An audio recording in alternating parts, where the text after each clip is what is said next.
that's the key which we are really focusing on. The next 3 to 4 sessions, we are going to try to focus on 2040, building a vision. That means what's going to be the commerce like in 2040. Unless we are able to visualize that, unless we are able to think through why it will emerge, what are the factors which will enable us to emerge in that direction, that needs to be mapped. Essentially, the whole program is what we call as business leadership, is nothing but business common sense. So, how that common sense in the classical sense has been lived by various leaders, and that is what we will try to bring in this whole group over a period of the next 2 years. Now, what I feel is that we are now coming to a point in the history where everything is accelerating in terms of you start looking at technology development, speed of thinking, speed of change, and you will have to really cope up with this. And for that, these skills, particularly the speed, the creativity, the thinking, and the experimentation, this is what the leader will have to combine. And I think this is where we are really going to be focusing on this group. The area where we will be focusing on is how wealth has been created in the last 25 years. If you actually see people who have not earned in the last 25 years, you may realize that they have actually become middle class or poor. It is only the people who have earned money in the last 25 years are today what we call as the wealth creators or the rich people. So this is what we need to understand, that what sectors, what led to the wealth creation and what will lead now to the wealth creation.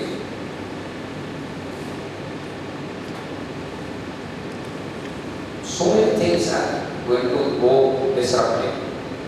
Now, what are those disruptive things which are going to happen in the next 25 years? And unless we really map them and understand them, you will not be able to correlate what is really happening in the whole sense. So, we are talking about electricity, data, sensors, 3D printing, computing capacity, cognitive software, electric vehicles, and all this are few examples, but there are many, many other examples also. What I feel is that the key area where we need to really look at as a global business leader is the ecology, the products, the services as the key sort of a framework to really look at your businesses. And what you will realize and what is the prediction, if I refer to Jeremy Lincoln's, that he is talking about that the society will go towards what we call as zero marginal cost society. So many things will become so cheap and you will take it for granted and the lifestyle will change and the whole commerce will also start moving in this direction. So you must be able to predict that. And this was just the definition of GDP which we covered last time. What is interesting, you will see the agro as a sector has declined in terms of its GDP percentage on a global scale over a period of time on a consistent basis. And that's why you see migration of labor from agro happen towards the manufacturing and then towards services. Same thing is happening in manufacturing. Manufacturing is consolidating. And this consolidation is again leading to loss of jobs and migration of sort of manufacturing facilities and consolidation. So I think this is something which we will have to take into account while we are figuring out 2040. Services is the only area which is consistently growing. Now services includes the entertainment, service includes the art, the sports, everything. So it's essentially though entertainment may not be look like a service, but we have just clubbed it as a service because there are only 3 sections available. But you will see that even service as a area will have to be divided into 2, where some services will lose value, some services will gain value. One of the key things which we as a group will have to focus is what we call as a loss value. Every business has to map what is the loss in value which his business is experiencing year on year basis. Let me explain you, this is a new concept for many of you. The way you have to look at it is, let's say you are making a carburetor, right? So you make X amount of money per carburetor, so let's say 500 rupees. So in 500 rupees, you can buy one MD user. What you have seen is that after 5 years, your margin might have come down to 150 rupees. And the MD's price has gone up to 1000 rupees. That means you have lost 6 times. Your value loss is 6 times. So every kilo of product, every hour of service, every product, you will have to calculate what is the value loss I am experiencing on year basis. So this is a relative indexing. How am I doing in the society? Am I becoming poorer or am I becoming richer? So value loss in a business is an extremely important parameter everybody must manage. And 2040, I think that is one of the key sort of an exercise which we must run. So I think this was, we covered it in a lot more details and everything, but I just ran through what we ran yesterday. So I think let's start with today's exercise.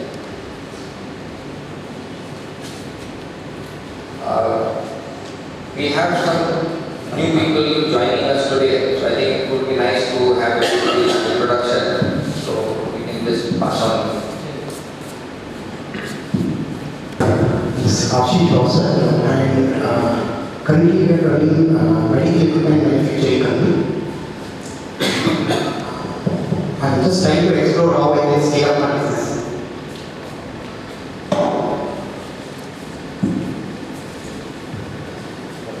Hello everyone, I am K. Dalsania from Race Biocare Private Limited.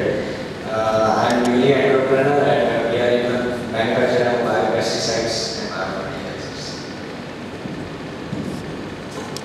I am Atul Goswami from CompuCare. CompuCare. Yeah, good evening. My name is Shamesha. I am from Pune. We are basically into sales, marketing, and distribution of specialty chemicals, which goes into various industries like plastics, pharma, flavor and fragrance.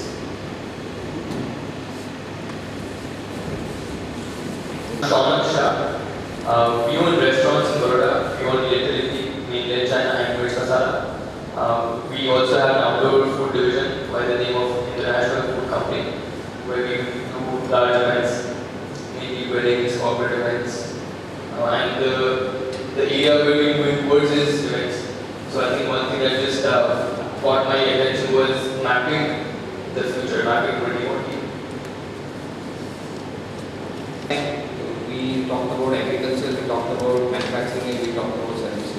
So I think we're going to start with the agriculture as a starting point. That I have listed, where we can start doing a brainstorming with respect to what is likely to happen. And if you want, what I can do is I can just give you my overview on this, and then we can just run through this and start building up this whole thing. If you look at agriculture as a sort of a area, robotization has already happened in a classical sense, that the mechanization has happened in the last 50 years in most of the developed countries. Now this mechanization is now going to be aided with robotization.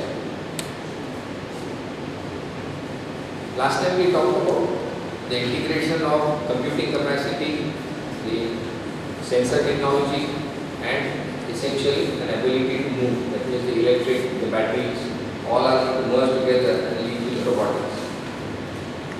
Imagine now that the Indian agriculture is all manned with robots. 1960 they were all plowing with the bulls.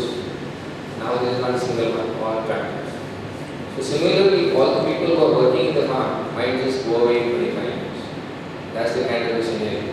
This is something which needs to be taken into account even in agriculture big time. Glass houses. The next generation of agriculture is going to be glass houses instead of a greenhouse, because people are now maintaining carbon dioxide to the extent investment of 1400 ppm. Yields have sort of gone up 10 times. Netherlands and United States have already started showing data where they can grow tomatoes 320 kg per square meter. So these are the kind of the thing. So you are essentially pushing the growth of the plant. You are managing the temperature, you are managing the environment, you are managing the moisture perfectly. So glass house is another disruptive technology in agriculture which is going to happen. Biofarming is another very big area emerging. How even the let's say the bacteria, the fungus, the nematodes, the protozoa talk to each other. Nobody knows. People will have to understand how the plants communicate with each other. People will have to talk about how they are getting attacked. We will have to discover that. What taste actually relates to, how it relates to the soil condition, to the genetics of the seed, to the environment, to whatever. Again, is another explored thing. So biology as an area is going to be discovered and going to revolutionize the agriculture. And I think this is something which is going to disrupt. Organic farming has been pushed for the last 25 years. I think the more and more society wants to go to safer food, better food. I think there will be a push, but I am not sure that the economics is going to allow it to go very big in terms of its impact. Now we need to really see the entire food processing chain. We are moving from a self-cooked food every day towards buying more and more processed food. And we see that trend in the developed countries very clearly. So what is happening there today is going to happen on a global basis. No woman is actually wanting to go and cook. So this whole hot meal from a tawa is also going to be gone. We need to take into account that how this whole processed food chain is going to evolve in the next 25 years and how that's going to disrupt the whole ecosystem of human labor or this thing, and how restaurant business will come out. Why processed food in terms of whether the restaurant or anything will retailing and distribution of food, it's also going to go through a revolution. Right? Today we are already seeing that there are going to be delivery by drones. So you may actually see a fruit being plucked up and dropped at your home. Your choice of farm, your choice of quality of food, everything is done. There are very interesting technologies that are working now with respect to laser being used to assess the bricks value, is being assessing the sort of firmness of the fruit, the quality of fruit will be assessed, and you will actually be able to predict what is the quality of fruit, what is the quality of mango you are going to buy. So it's a huge thing which will happen even in retailing and distribution sector. How this whole technology is going to lead to a change of retailing distribution, right from drone delivery to this, and I think more and more things will evolve in that. Restaurant business, according to me, will go through a massive change. I think what we really need to plot today is what is the, like take example of Starbucks. He took a commodity, made it into a very likable product. There was a sort of a gap in the United States, sort of European quality coffee. And then he created ambience. He created a place to hang out. And it just took off. It was just right at the level of affluence and what people were looking for. And I think he just covered, basically switched, created this whole Starbucks.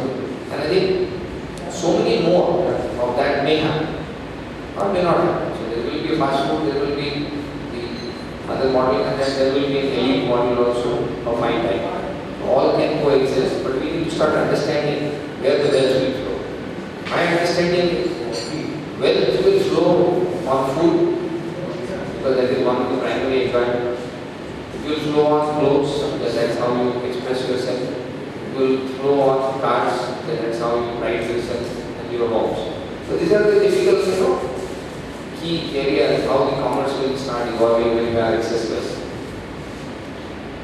Medicinal plant and nutritional business is again a huge business which is going to emerge because this whole life cycle extending is going to make people wary of sort of eating or having more medicines as such in terms of what I will call as chemicals or chemically treated systems. So they will want to go more towards naturally sort of treatment, and this is where medicinal plant, nutritional issues will really become a very, very important part. And I think all of us should take that into consideration. So I think this is like a short summary which I thought maybe I will present from my side. I think I would end here. Somebody want to comment anything?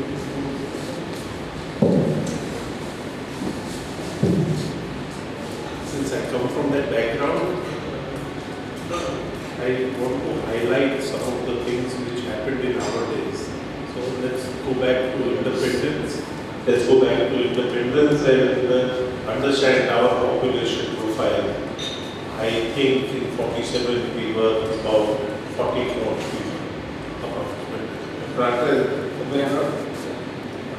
It divided into three nations. Yeah, three nations: Bangladesh, Pakistan, and India. And from, let's take that 40 to become 35 or 30 to make it realistic, comparable to India now. We are at 125 or 130 crores. But only India. So 30 has become 130.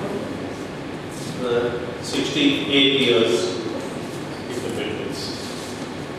Now if you look at all the land which has gone away from agriculture towards road building, hospitals, parliament building, Lok Sabhas, Vidhan Sabhas, schools, etc., etc., etc. So we can say that the land from agriculture has reduced, population has increased. So we have definitely moved out from sustenance farming to something called commercial farming or surplus farming. Otherwise we wouldn't be able to feed the population we have. At least in my young days, I remember there was a word called PL480. PL480. It meant that US government gave us aid of wheat and we used to eat some red wheat coming in from Mexico and America. And there used to be a ration shop. I have been to the ration shop myself.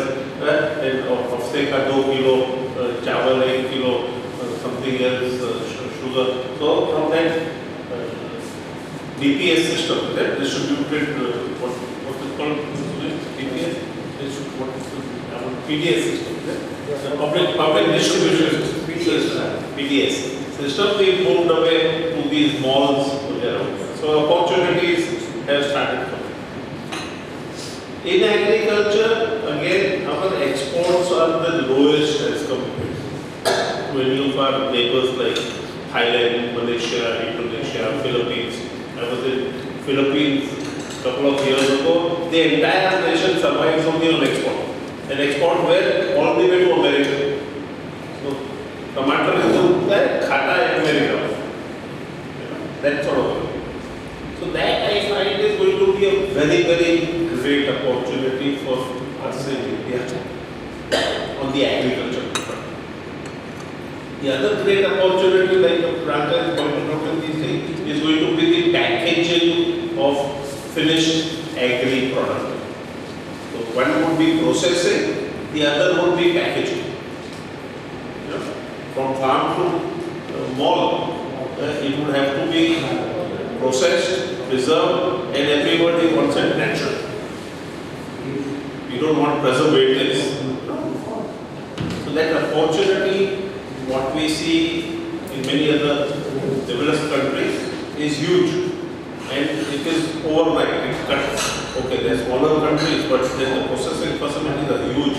You cut your pineapple, overnight, it comes, gets processed, gets packed, gets to the mall fresh for being purchased. So these are some of the things which I thought I would like to share with you, and as we go by, maybe we'll take up some other issues.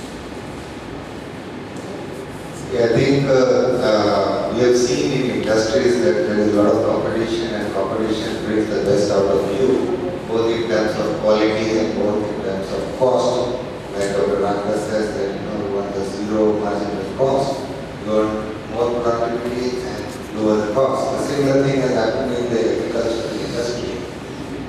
in India, of course, we see marginal farms, but overseas we see all commercial farms where the minimum lot size is 600 acres and above. So that's where there is a greater thrust on productivity. Per hectare, per acre yields are very, very closely monitored, and nutrients and additives are added so that higher productivity is seen. Like Dr. Anka mentioned about glass houses, that's another extension where we have seen that the produce depends upon carbon dioxide which is available in the atmosphere. Now if you push carbon dioxide into the greenhouse, you can increase the productivity.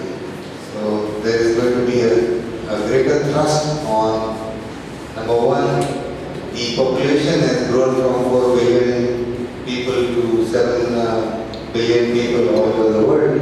The land is shrinking because more and